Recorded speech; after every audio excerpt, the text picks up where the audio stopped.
ഉപ്പാപ്പാനെയും കൊണ്ട് house of wisdom കാണാൻ വേണ്ടിട്ട് വന്നിട്ടുള്ളത്. ഉപ്പാപ്പുണ്ട്, ഉമ്മാമയുണ്ട്, അല്ലും ഉണ്ട് അവിടെ.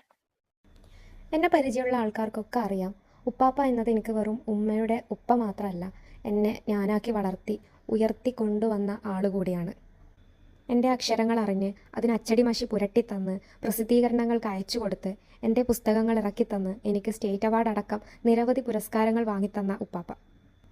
എനിക്ക് വായിക്കാൻ പുസ്തകങ്ങൾ വാങ്ങിത്തന്നതും വായിപ്പിച്ചതും ലൈബ്രറിയിൽ മെമ്പർഷിപ്പ് എടുത്തു തന്നതും എൻ്റെ കൂടെ പരിപാടികൾക്കൊക്കെ വന്നതുമൊക്കെ ഉപ്പാപ്പയായിരുന്നു. ആ ഉപ്പാപ്പാക്ക് ഷാർജയിലെ ഹൗസ് ഓഫ് വിസ്റ്റം ഇഷ്ടമാകുമെന്ന് എനിക്ക് 100% ഉറപ്പായിരുന്നു. അതുകൊണ്ട് തന്നെയാണ് ഇന്നത്തെ യാത്ര ഇവിടേക്കാക്കിയത്. ഹൗസ് ഓഫ് വിസ്റ്റത്തിൻ്റെ വീഡിയോ ഞാൻ മുന്നേ ഇട്ടിട്ടുണ്ടായിരുന്നു. അത് കാണാൻ ആഗ്രഹമുള്ള ആൾക്കാർ ഇറ്റ്സ് മീ റഫീൻ ആരിഫ് എന്ന യൂട്യൂബ് ചാനൽ സന്ദർശിക്കുമല്ലോ.